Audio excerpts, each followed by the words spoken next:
जय हिंद साथियों, आप सभी का स्वागत करता हूं ज्ञानपीठ जीके पॉइंट के इस यूट्यूब चैनल पर। दोस्तों 25 दिन 25 mock test Uttar Pradesh police exam के लिए जो हमने सीरीज शुरू की थी, उसी क्रम में मैं अगला मॉक टेस्ट लेकर उपस्थित हूं। तो आइए शुरू करते हैं, आज के जीके के प्रश्नों का अभ्यास करेंगे। पहला प्रश्न आपकी स्क्रीन पर क्या कहा गया? भारतीय संविधान के किस भाग को संविधान का मैग्ना कार्टा कहा जाता है? भारत का मैग्ना कार्टा कहा जाता है क्योंकि इसमें मौलिक अधिकारों का वर्णन है। तो दोस्तों मौलिक अधिकारों का वर्णन किस में है? आपका आंसर होगा भाग 3।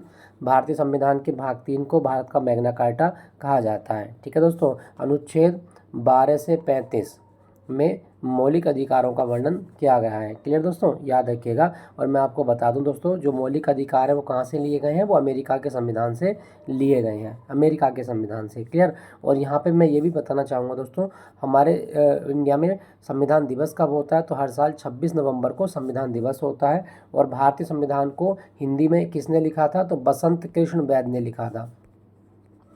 बसंत कृष्ण वैद के द्वारा संविधान को हिंदी भाषा में लिखा गया। और अंग्रेजी में किसने लिखा था? तो प्रेम बिहारी नारायण रायजादा ने अंग्रेजी भाषा में संविधान को लिखा है।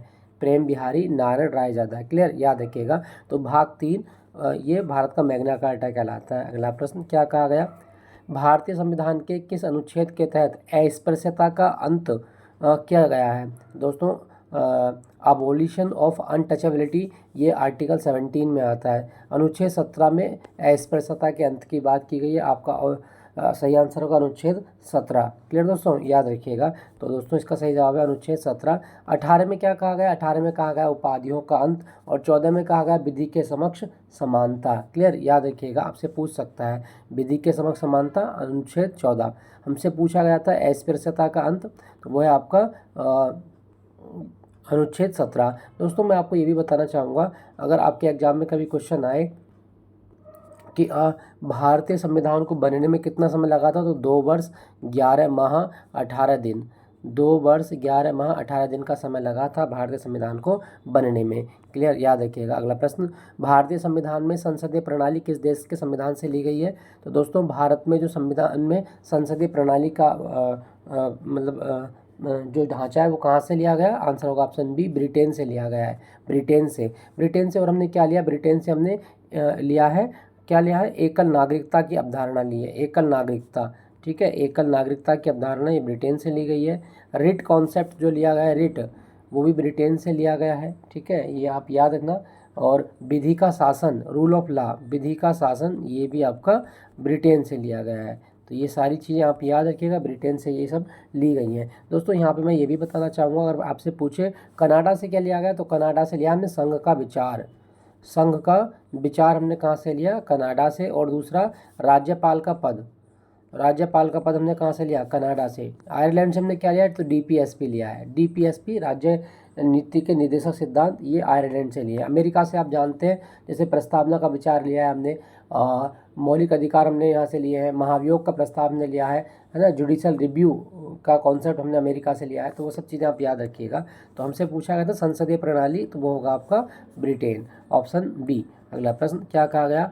राष्ट्रपति पर महाभियोग चलाने की प्रक्रिया संविधान के किस अनुच्छेद में वर्णित है? तो अगर राष्ट्रपति पर कदाचार का आरोप लगाया जाता है तो उस पर इम्पीचमेंट की जो प्रोसेस है वो आर्टिकल 61 में लिखी गई है। अनुच्छेद 61 में राष्ट्रपति पर महाभियोग की प्रक्रिया का उल्लेख है।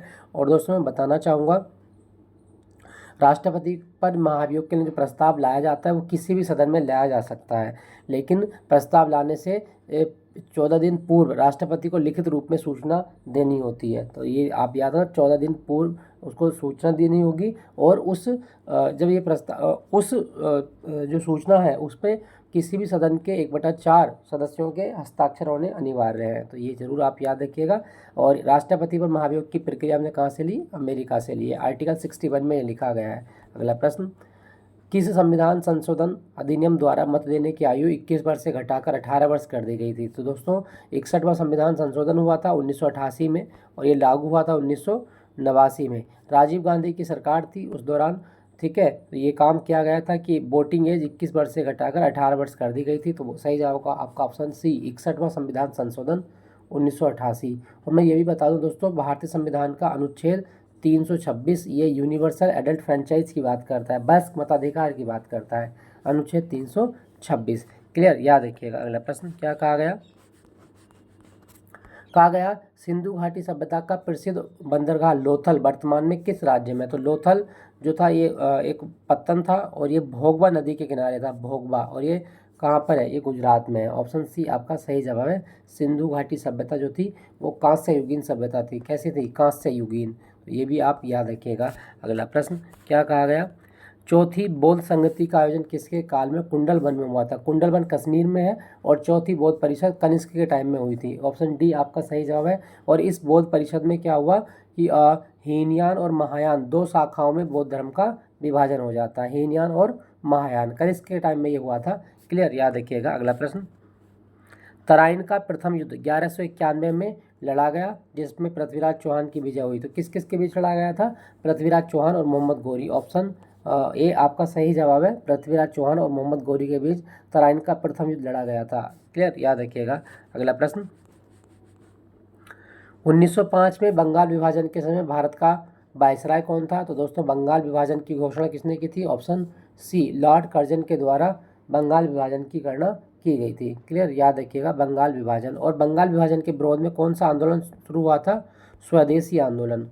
स्वदेशी आंदोलन ये बंगाल विभाजन के विरोध में शुरू किया गया था। तो ये भी आप याद रखिएगा। अगला प्रश्न क्या कहा गया, महात्मा गांधी ने किस घटना के बाद 1922 में असहयोग आंदोलन अर्थात नॉन कॉपरेशन मूवमेंट वापस ले लिया। तो नॉन कॉपरेशन मूवमेंट जो वापस लिया गया था ये चौरी चौरा कांड जो गोरखपुर में हुआ था, उसके बाद अहिंसा को देखते हुए गांधी जी ने अपना ये जो मूवमेंट था वो वापस ले लिया था, असहयोग आंदोलन। और ये शुरू कब हुआ था असहयोग आंदोलन, 1 अगस्त 1920 को शुरू हुआ था और ये 4 फरवरी 1922 को वापस ले लिया गया था।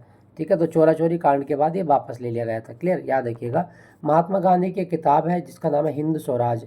कभी आपके एग्जाम में क्वेश्चन आए तो आप इसको जरूर याद रखिएगा। हिंद स्वराज किसकी पुस्तक है, तो महात्मा गांधी की। और मैं आप एक और किताब बता देता हूँ, pathway to God, pathway to God. तो ये भी महात्मा गांधी की किताब है। अगला प्रश्न क्या कहा गया, प्रकाश वर्ष निम्नलिखित में से किसकी इकाई है। तो प्रकाश वर्ष दूरी की इकाई होती है। प्रकाश एक साल में निर्वात में कितनी दूरी तय करता है उसको प्रकाश वर्ष बोलते हैं। तो 1 लाइट ईयर बराबर क्या होता है, 9.46 गुणा 10⁻15 मीटर। ठीक है, ये जरूर याद रखिएगा। प्रकाश वर्ष दूरी की इकाई है। अगला प्रश्न क्या कहा गया, कहा गया मानव के शरीर में पाचक रस ऐसा पित्त बाइल जूस जिसको कहा जाता है। तो बाइल जूस का निर्माण कहाँ होता है, आपके ऑप्शन है आमाशय, लीवर या अग्नाशय या पित्ताशय। सही जवाब होगा बाइल जूस लीवर में बनता है। ऑप्शन बी आपका सही जवाब है। दोस्तों बाइल जूस के बारे में बताऊं आपको, तो बाइल जूस जो होता है ना ये लीवर में बनता है। काम क्या है इसका, ये हमारे छोटी आंत में पाचन करने में सहायता करता है। जैसे ये फैट को तोड़ता है, ठीक है, फैट को तोड़ने में काम करता है। जैसे भोजन को क्षारीय बनाता है, उसको एल्कलाइन बनाने का काम करता है। तो भोजन को क्षारीय बनाना, फैट को तोड़ना, विटामिन का अवशोषण करने में सहायता करता है। ठीक है, और हमारी बॉडी के जो वेस्टेज होते हैं जैसे कोलेस्ट्रॉल हो गया, बिलिरुबिन हो गया, इनको बाहर कर देता है। तो पित्तरस जो है ये लीवर में बनता है। क्लियर, याद रखिएगा।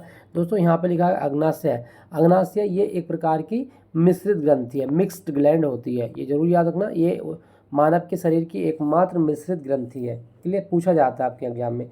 चलिए अगला प्रश्न क्या कहा गया, वाहनों के पीछे देखने के लिए रियर व्यू मिरर में किस दर्पण का प्रयोग किया जाता है। तो दोस्तों वाहनों को पीछे देखने के लिए जो हम प्रयोग करते हैं वो करते हैं उत्तल दर्पण। उत्तल दर्पण क्या होता है कि एक बहुत बड़े क्षेत्र का जो पृथ्वी में वो छोटा बना के दिखाता है और इसका बना हुआ प्रतिबिंब हमेशा सीधा होता है और दूसरा छोटा होता है।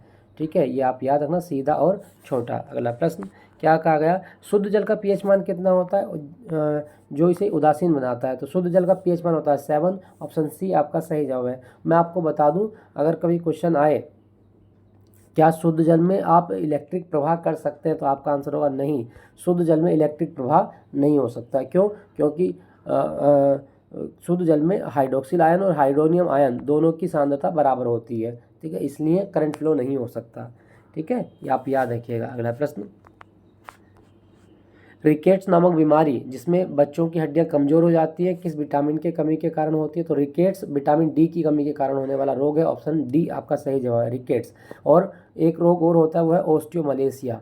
तो ओस्टियोमलेशिया भी विटामिन डी की कमी से होता है और ये वयस्कों में होता है। रिकेट्स जो होता है ये बच्चों में होता है और ओस्टियोमलेशिया ये बड़ों में होता है। क्लियर, विटामिन डी जो होता है ये कैल्सीफेरोल इसका नाम होता है सनसाइन विटामिन इसको कहा जाता है, सूर्य की रोशनी से हमारी बॉडी में ये एक्टिव हो जाता है सनसाइन विटामिन, ठीक है, ये आप याद रखिएगा, आपसे पूछ सकता है। यहाँ पर लिखा है विटामिन सी, इसको एस्कॉर्बिक एसिड कहा जाता है, एस्कॉर्बिक अम्ल।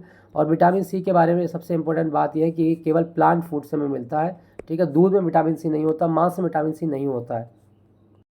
तो हमसे पूछा गया था रिकेट्स, वो है आपका ऑप्शन डी, विटामिन डी।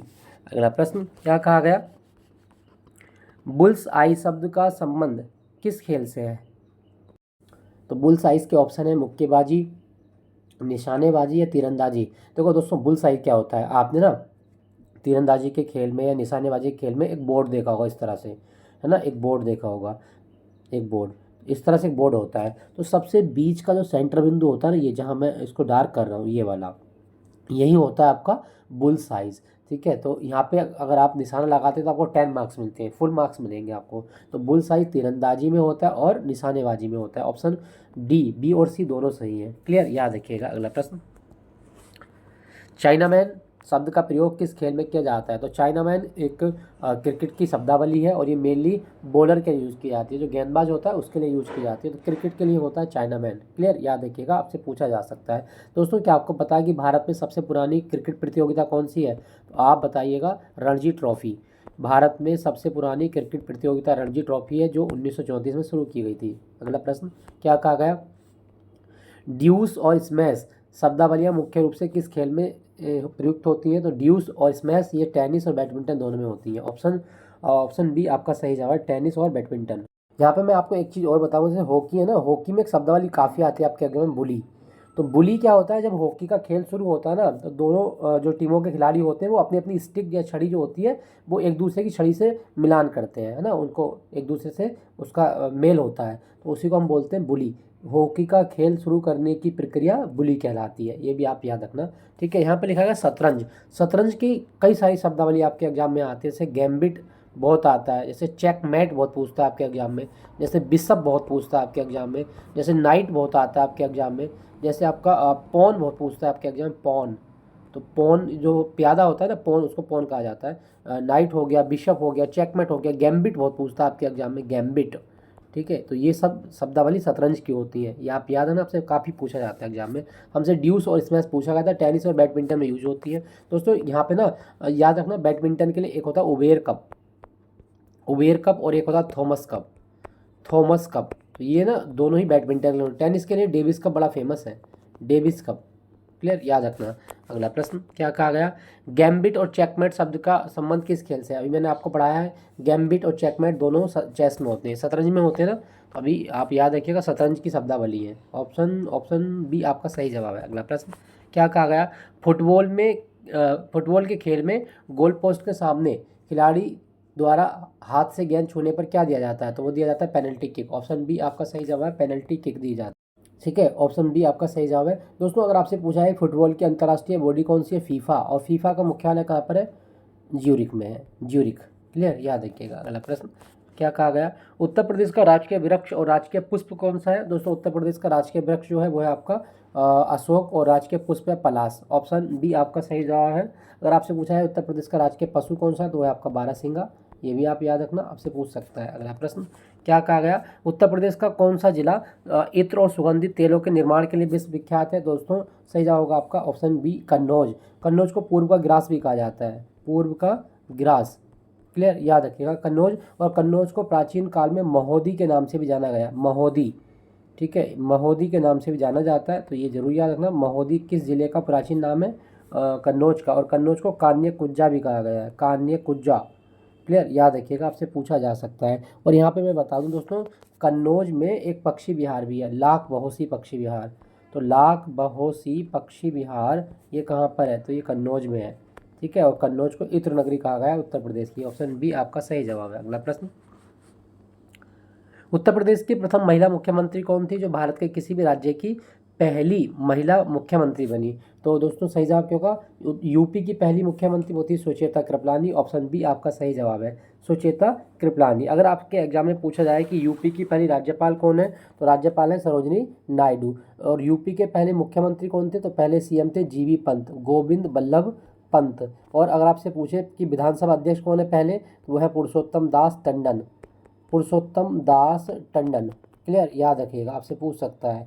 चलिए अगला प्रश्न क्या कहा गया, दुधवा राष्ट्रीय उद्यान उत्तर प्रदेश के किस जिले में। तो दुधवा राष्ट्रीय उद्यान जो है दोस्तों ये 1977 में स्थापित हुआ था और ये लखीमपुर खीरी जिले में है। यहाँ पे कौन सी नदी बहती है, तो शारदा नदी बहती है। शारदा के साथ साथ दो नदियाँ और आपको याद रखनी है, एक है आपका मोहना नदी, मोहना, और दूसरी है आपकी सुहेली।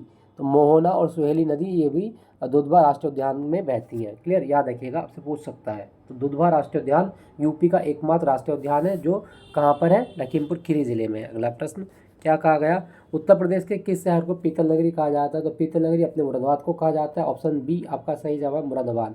क्लियर दोस्तों, याद रखिएगा, आपसे पूछा जा सकता है। बनारस की बात करूँ तो इसको भारत की सांस्कृतिक राजधानी कहा जाता है। कानपुर उत्तर भारत का मैनचेस्टर कहलाता है। क्लियर, याद रखिएगा। यूपी में कितने जिले हैं, तो 75 जिले हैं जो 18 संभाग में बटे हुए हैं। क्लियर, याद रखिएगा।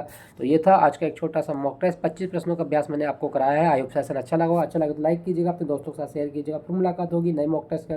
Thank you for watching LPG की पॉइंट।